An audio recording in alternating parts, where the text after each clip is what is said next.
क्या आपके साथ में कभी ऐसा हुआ है कि आप अपनी किताब लेकर पढ़ने बैठते हैं और तब तक किसी एक ही शब्द पर अटके रहते हैं जब तक कि आपको नींद ना आ जाए? आप जानते हैं कि आपको पढ़ना है, लेकिन फिर भी आप नहीं पढ़ पाते? यदि ऐसा ही है, तो हो सकता है कि मेरे ये सुझाव आपको पढ़ाई के लिए प्रेरित करने में आपकी बहुत मदद कर सकते हैं। अगर आप मेरी बताई गई इन बातों का ध्यान रखोगे, तो आप अपना पूरा ध्यान पढ़ाई पर केंद्रित कर पाओगे। एक ऐसी शांत जगह का चुनाव करें जहां पर आप विचलित ना हो सके। ये जगह कोई भी हो सकती है, जैसे कि लाइब्रेरी, कैफे, आपके ही घर का कोई कमरा, या फिर कोई भी ऐसी जगह जहां पर किसी भी तरह की आवाज ना पहुंच पाए और आप विचलित भी ना हो पाएं। ऐसी हर उस जगह के चुनाव से दूर रहें जहां से आप अपने मित्रों के पास आसानी से पहुंच सकते हो, या फिर कोई भी आपको आसानी से डिस्टर्ब कर सके, या जहां शोर हो रहा हो और सभी लोग बार बार आपके पास आकर आपको परेशान कर रहे हों। पढ़ाई के लिए हर जरूरी चीज एकत्र कर लें। ध्यान से हर एक सामान अपने साथ रख लें, जैसे कि पेन, पेंसिल, पेपर, हाइलाइटर और हर वो चीज जिसकी जरूरत आपको आगे पढ़ने वाली है। आप भी इन सारी सामग्रियों के लिए अपनी पढ़ाई बीच में नहीं रोकना चाहेंगे, जिससे आपको आपकी पढ़ाई करने में बार बार रुकना पड़े। अपने साथ में पानी की बोतल और कुछ खाने को भी रख लें। आपको मालूम होगा कि जब भी लोग खुद को हाइड्रेटेड रखते हैं तो वो अच्छी तरह से सोच पाते हैं, और इस तरह से थोड़ा थोड़ा पानी पीने से उन्हें प्यास भी नहीं महसूस होने देती है। स्नैक्स में आप कुछ भी रख सकते हैं, जैसे कि मूंगफली, चॉकलेट्स या फिर फल। ये आपको उत्साहित रहने में मदद करेंगे। फास्ट फूड और पेस्ट्रीज जैसी चीजों से दूर ही रहें, जैसे कि pizza, hamburger, donut, muffins, cake, French fries और कोल्ड ड्रिंक। इस तरह के खाद्य पदार्थ आपको एनर्जी तो देंगे, लेकिन इस एनर्जी को नींद में भी बदल देंगे। और आप भी इन सब का सेवन करके अपनी पढ़ाई में रुकावट नहीं डालना चाहोगे। आरामदायक कपड़े पहने, छोटी छोटी बातों का ध्यान दे, जैसे कि आपकी टाइट पैंट आपका ध्यान भटका सकती है। ऐसे कपड़े पहने जो कि आरामदायक हो, आपको अच्छी तरह से फिट आते हों और बहुत ज्यादा टाइट भी ना हों। यदि आपके बाल बहुत लंबे हैं तो इन्हें पीछे बांध लें, ताकि ये आपकी आंखों के सामने ना आए। अपने फोन को साइलेंट कर दें। आप भी पढ़ाई की कोशिश के दौरान अपने मित्रों और परिवार के लोगों के फोन कॉल नहीं उठाना चाहते होंगे। यदि आपको लगता है कि ये लोग आपको फोन कर सकते हैं, तो उन्हें पहले से ही बता दें कि आप पढ़ाई के लिए कुछ समय चाहते हैं। बेहतर होगा कि आप इसे साइलेंट पर ही रख दें और इसे किसी ऐसी जगह पर रख दें जहां से ये आपको नजर ही ना आए। इस तरह से आप बार बार फोन देखने से बच भी जाएंगे और अपना मन पढ़ाई में लगा सकोगे। यदि हो सके तो अपने कंप्यूटर को बंद कर दें। यदि आपको पढ़ाई के लिए कंप्यूटर की जरूरत ना हो तो इसे बंद कर दें। इसी तरह पब्लिक कंप्यूटर से भी दूर रहें। यह विचलन पैदा करने का स्रोत भी बन सकता है। हो सकता है कि आप सोचें कि चलो अपनी ईमेल खोल ली जाए, या चलो इस सेलिब्रिटी के बारे में क्या लिखा है देख लिया जाए, और जब तक आपको पढ़ाई का ध्यान आएगा तब तक आप बहुत सारा समय बर्बाद कर चुके होंगे। इसलिए आप सोशल मीडिया से दूरी ही बनाए रखें। जब तक आप अपनी पढ़ाई कर रहे हो तब तक आप इन सारी चीजों का यूज ना करें। यदि आप अपनी पढ़ाई से संबंधित जानकारी जुटाने के लिए कंप्यूटर इस्तेमाल करना चाहते हैं, तो बेहतर है कि एक बार में ही सारी जानकारी एकत्रित करके उसका प्रिंट निकाल कर रख लें। इस तरह से आप पढ़ाई करते वक्त कंप्यूटर पर दूसरी ब्राउजर खोलने या फेसबुक खोलने से बच जाए। यदि आपको सच में बार बार सोशल साइट पर जाने की आदत है, तो क्यों ना अपनी सोशल साइट को कुछ समय के लिए निष्क्रिय कर दें। यदि आप सच में ही कंप्यूटर को वर्ड प्रोसेसर की तरह इस्तेमाल करना चाहते हैं तो जरूर करिए, लेकिन कुछ समय के लिए इंटरनेट एक्सेस बंद कर दीजिए। पढ़ाई के लिए दृढ़ता से समय निर्धारित कर लें। स्पष्टता से पूरे हो सकने योग्य लक्ष्य निर्धारित करें, ना कि ऐसे लक्ष्य जिन्हें पूरा कर पाना आपके लिए मुश्किल हो। खुद से ऐसा बोलना कि मुझे गणित में अच्छा होना है। बेहतर होगा कि आप कुछ इस तरह के सामान्य लक्ष्य रखें, जैसे कि मैं द्विघातीय समीकरण क्वाड्रेटिक इक्वेशन के ग्राफ बनाना सीखूं। लक्ष्य पूरा होने पर खुद को कुछ इनाम जरूर दें। जब कभी भी आप अपने लक्ष्य को पूरा कर लें तो अपने आप को एक छोटा सा ही सही पर इनाम देना ना भूलें। यदि आप अभी पढ़ाई ही कर रहे हैं तो इस बीच आप थोड़ा सा चल लें या फिर कुछ मूंगफली के दाने ही चबा लें, नहीं तो अपनी पसंद का कोई एक गाना ही सुन लें।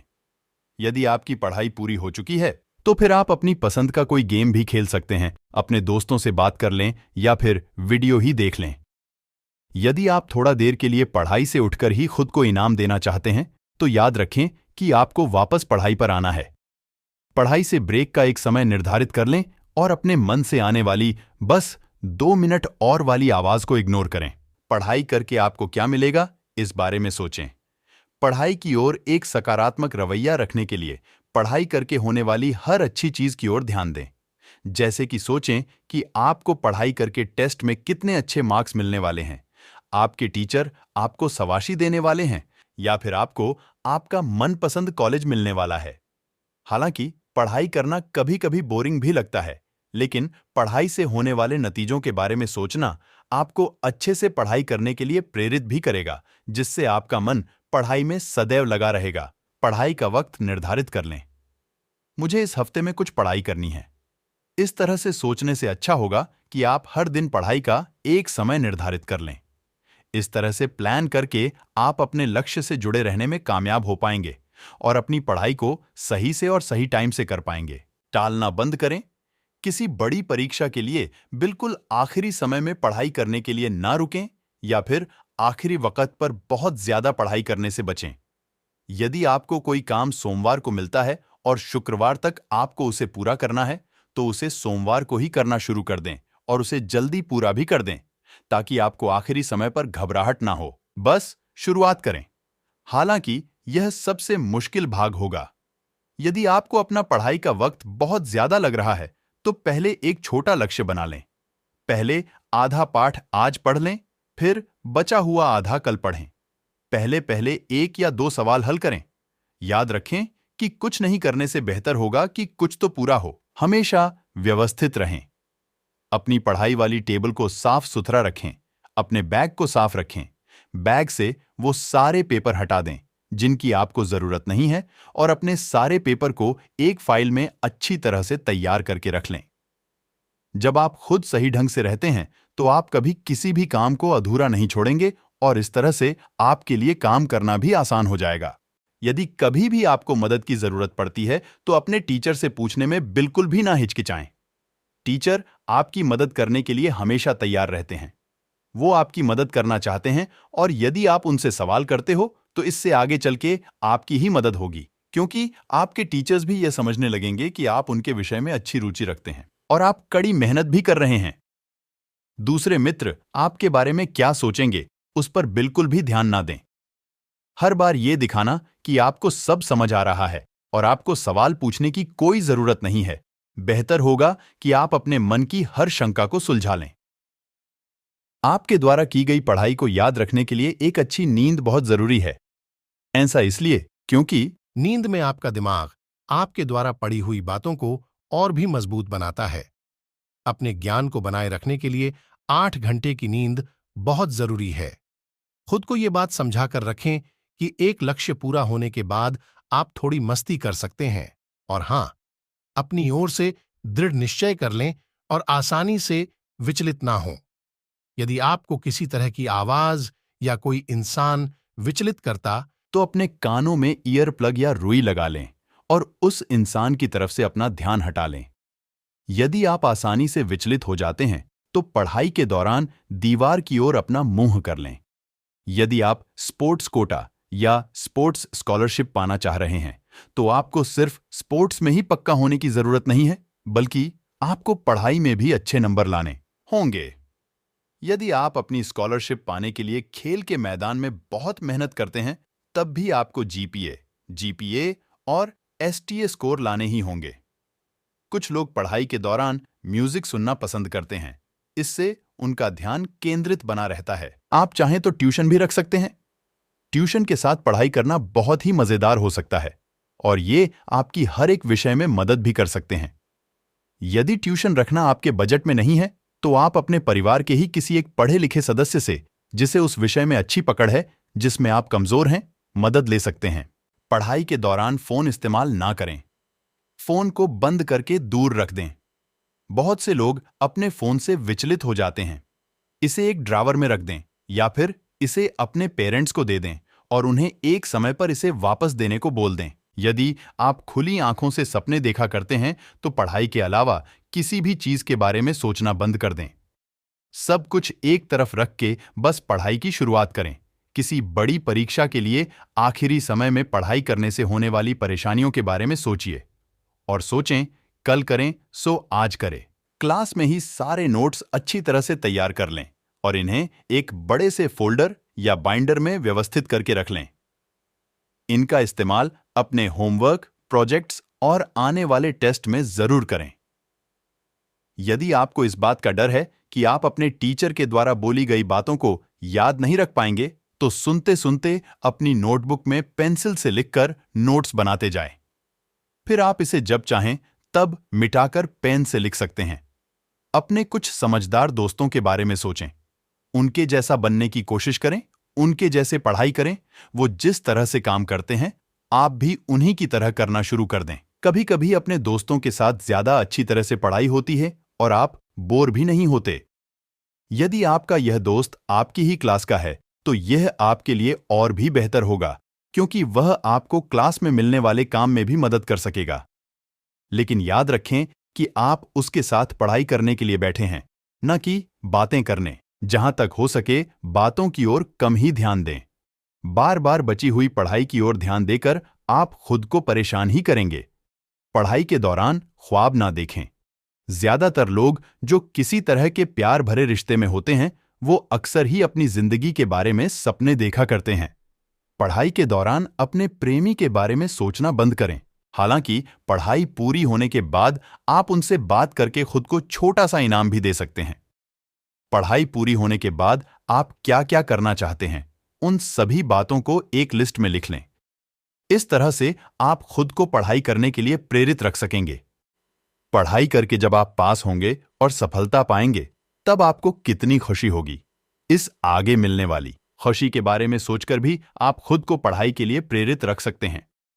आपके मन में जो कुछ भी था, आप पढ़ाई के बाद उसे करके भी खुद को इनाम दे सकते हैं।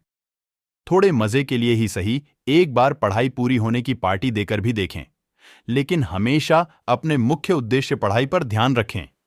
हमेशा याद रखें कि आप जितनी अच्छी तरह से पढ़ाई करेंगे, आपको उतने ही अच्छे परिणाम भी मिलेंगे। उसके बाद आपको आपका मनचाहा कॉलेज भी मिलेगा और पढ़ाई के कारण ही एक दिन आप बहुत नाम भी कमाएंगे।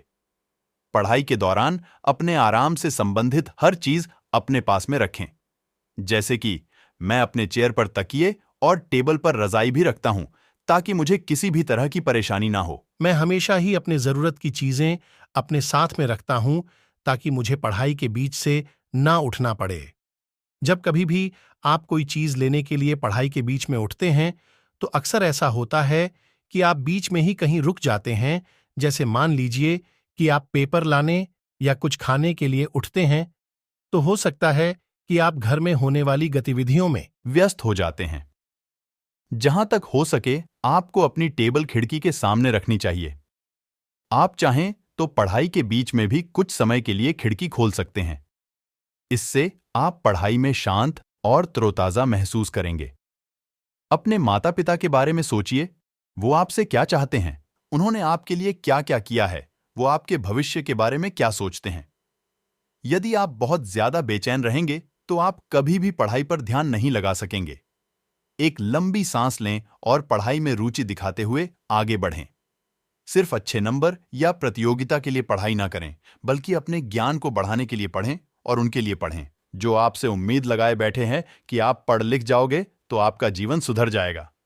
आप एक अच्छी लाइफ जी सकोगे, अपने लिए और अपने फैमिली के लिए सही से कार्य कर सकोगे, अपनी आने वाली लाइफ को सही ढंग से जी सकोगे। पढ़ाई हमारे लिए कितनी जरूरी है, ये आपको जानना जरूरी है, क्योंकि पढ़ाई कर करके ही एक मिडिल क्लास इंसान के बच्चे आगे बढ़ सकते हैं और अपने सारे सपने सच कर सकते हैं, क्योंकि पढ़ाई ही एकमात्र जरिया है किसी भी इंसान को आगे बढ़ाने के लिए। इसलिए हमें अपनी पढ़ाई पूरी लगन और ईमानदारी से करनी चाहिए, जिससे हम अपने लक्ष्य को तय कर सके।